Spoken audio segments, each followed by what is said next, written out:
Hi hello welcome to Lavanya great information. Friends எல்லாருமே எப்படி இருக்கீங்க? நான் ரொம்பவே நல்லாயிருக்கேன். இன்றைக்கி நம்ம வீடியோவில் என்ன பார்க்க போகிறோன்னு பார்த்தீங்கன்னா, அதாவது ஐடிகே 2.0ல் வந்து பார்த்திங்கன்னா, இப்போ வந்து நம்மளுக்கு வந்து சம்பளம் வந்து ஜூலை மாதத்துக்கான சம்பளம் மட்டும்தான் நம்ம வந்து வாங்கியிருக்கோம். ஸோ வந்து ஆகஸ்ட் மந்த்துக்கான சேலரி வந்து இனிமேல் நம்மளுக்கு வந்து சேரல. இது வந்து செப்டம்பர் மந்த் ஆகிடுச்சு.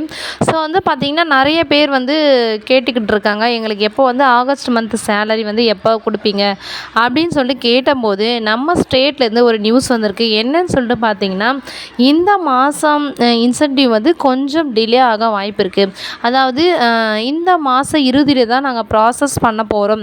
ஸோ பேங்க்குக்கு அனுப்பி வச்சோன்னா உங்களுக்கு வந்து நெக்ஸ்ட் மந்த் இல்லைனா இந்த மந்த் வந்து லாஸ்ட், அதாவது 30 29 30 அந்த மாதிரி டேட்டில் தான் உங்களுக்கு வர வாய்ப்புகள் இருக்குது அப்படின்னு சொல்லிட்டு தெளிவாக சொல்லிட்டாங்க. ஸோ அதன் மூலயமா வந்து பார்த்திங்கன்னா நம்மளுக்கு நல்லாவே புரிஞ்சிடுச்சு.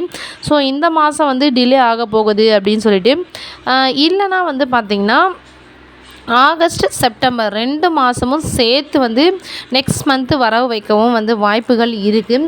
ஸோ இது வந்து இந்த மாதம் வந்து கொஞ்சம் டிலே ஆகிட்டுருக்கு. ஏன்னா ஒவ்வொரு மாதமும் நம்மளுக்கு டிலே ஆகிட்டு தான் இருக்குது. இருந்தாலும் வந்து பார்த்திங்கன்னா, அதாவது அந்த மாதத்துக்குள்ளே வந்துடும்.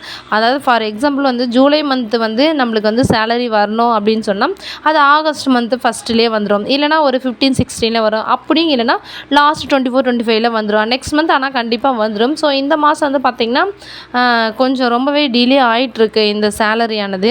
இதை பற்றி நீங்கள் என்ன நினைக்கிறீங்கன்னு சொல்லிட்டு மறக்காமல் கமெண்ட் பண்ணுங்கள். இந்த வீடியோவை உங்கள் ஃப்ரெண்ட்ஸுக்கும் வந்து ஷேர் பண்ணிக்கோங்க. தேங்க்யூ.